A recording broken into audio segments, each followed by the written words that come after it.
I'm Michelle Fields, and I'm joined today by Dan Mitchell, who is a senior fellow at the Cato Institute. Thank you so much for joining me. Glad to be here, Michelle. Okay, so the economy is not doing well. The labor participation rate is the lowest it's been in 35 years. What is going on? Explain. We are becoming like Europe. High taxes, bigger government, more intervention, more cronyism. So as a result, our economy is resembling Europe in the sense that instead of sort of the normal strong growth you get coming out of a recession, we didn't get any of that. And instead of the average long-run growth of 3%, we're not getting that. Now we're sort of happy, 2% growth.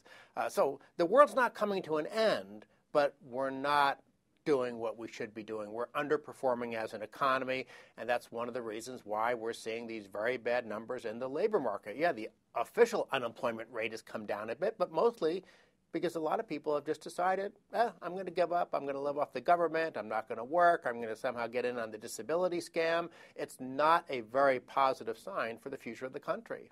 Speaking of unemployment, the big battle right now is about extending unemployment benefits. On Capitol Hill, this is what everyone's talking about. Should we do that? Yes or no? If you want more unemployment, if you want people unemployed for longer periods of time, it's funny. Well, actually, it's not funny. It's kind of sad. But you have left-wing economists like Paul Krugman and Larry Summers who, in their academic writings, have openly acknowledged if you pay people money, but a condition of getting the money is they have to be unemployed, guess what? You are going to extend the periods of unemployment. Now, I could get all technical and wonky and talk about how unemployment benefits increase what's called the reservation wage, which is what you would need before you decided to get off unemployment and take a job. But the key thing to understand is just common sense incentives.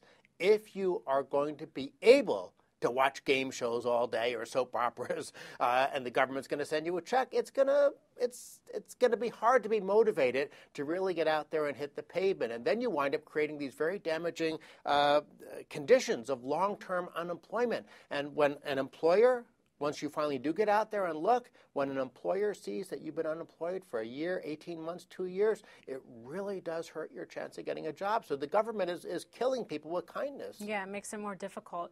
You know, we just had the 5-year anniversary of the stimulus bill that President Obama supported. He said that it was going to bring down unemployment, that it was going to be a success. And now the White House this week is saying that it was a success, that our economy is so much better, it wouldn't have been able to succeed if it hadn't been for the stimulus. Do you think they're wrong? What they're claiming is a challenge. Here's all your viewers need to understand. If you go to the Department of Labor website, the Bureau of Labor Statistics, kind of boring, you probably have better things to do with your life, but if you do that and you look at the actual number of employed Americans by month, you will see that we still have fewer people employed today than we had at the previous peak in the economy. So how then could the so-called stimulus have created 6 million jobs like the administration claims?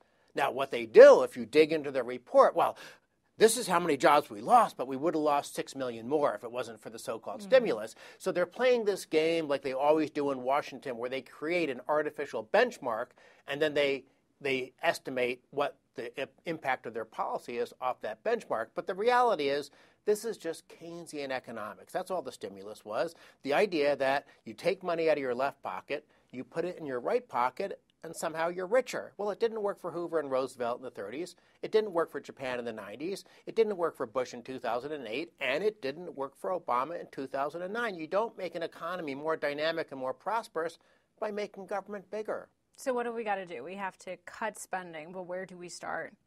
If you could, in your ideal world, Dan, where would we start? In my ideal libertarian fantasy world, some guys dream about supermodels. I dream about small government. And in that ideal libertarian fantasy world, we'd be getting rid of entire departments of the federal government. We'd be bringing the federal government from 21% of GDP back down to 3, 4, 5% of GDP. We'd completely reform and revamp the entitlement programs. But we don't need to do all that. We should, but we don't need to. Do you realize, according to the just released numbers from the Congressional Budget Office, we could balance the budget in just 3 years if we just froze spending where it is right now? If we let it grow at the rate of inflation, we'd balance the budget in 2019. All you need to realize is that in any given normal year, even with weak growth like we're having now, revenues are going to increase 5 to 6% a year. Now, I'm not a math genius, but if revenues are going up 5 to 6% a year, all you have to do to make progress is to have government spending grow less than 5 to 6% a year. And that's really the key to long-run fiscal sanity, is just make sure somehow that government grows slower than the private sector. That's what I call Mitchell's golden rule. My friend Art Laffer, he gets the Laffer curve. I have to name something after myself in hopes of getting famous. All right. Well, thank you so much for joining us and thank you. talking to us about that. For Next Generation TV, I'm Michelle Fields. Thanks for watching.